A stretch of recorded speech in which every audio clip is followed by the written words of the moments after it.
पाकिस्तान की ओर से अफगानिस्तान पर की जा रही एयर स्ट्राइक की भारत ने निंदा की है और पाकिस्तान को कड़ी फटकार भी लगाई है। भारतीय विदेश मंत्रालय की ओर से पाकिस्तान ने जो अफगानिस्तान पर अटैक किए हैं उसे पाकिस्तान की आंतरिक असफलताओं को छिपाने की कोशिश करार दिया है भारत ने। तो भारतीय विदेश मंत्रालय के प्रवक्ता रणधीर जायसवाल ने कहा कि पाकिस्तान अपनी आंतरिक नाकामियों को बाहरी रूप देने की कोशिश में लगा हुआ है।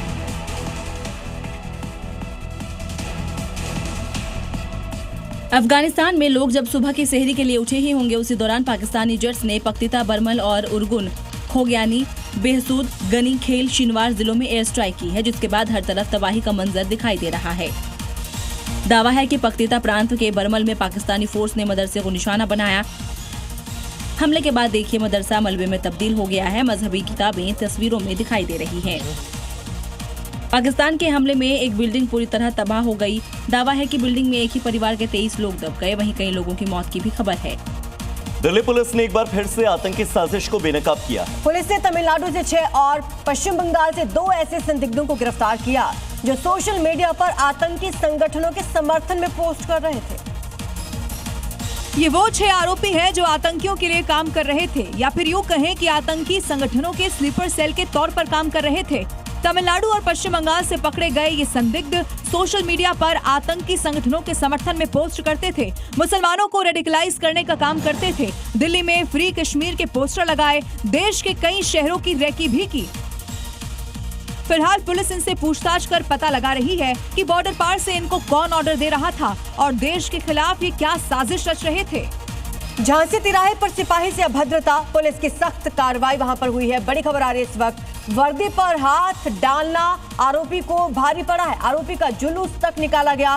कानून से खिलवाड़ करने वालों को पुलिस ने ये कड़ा संदेश दे दिया है।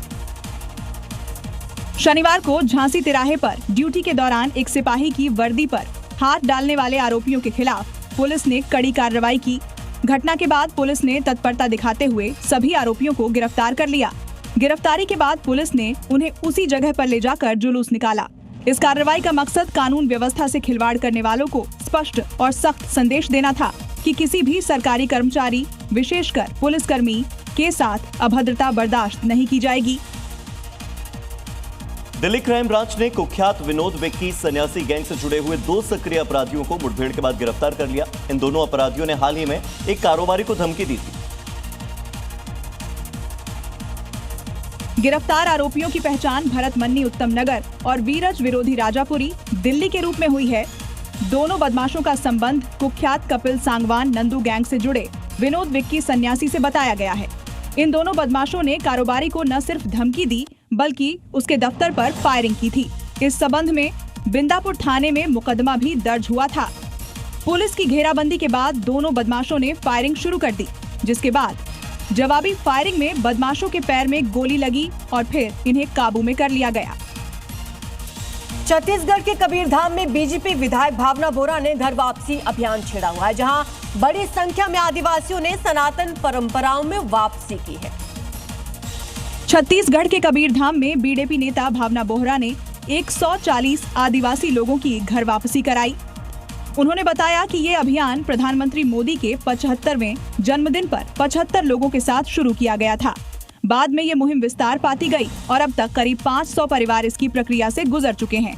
बोहरा ने कहा कि धर्म परिवर्तन एक गंभीर विषय है, जिसमें भोले भाले आदिवासियों को सुविधाओं का लालच देकर उनके धर्म से दूर करने की कोशिश की जाती है।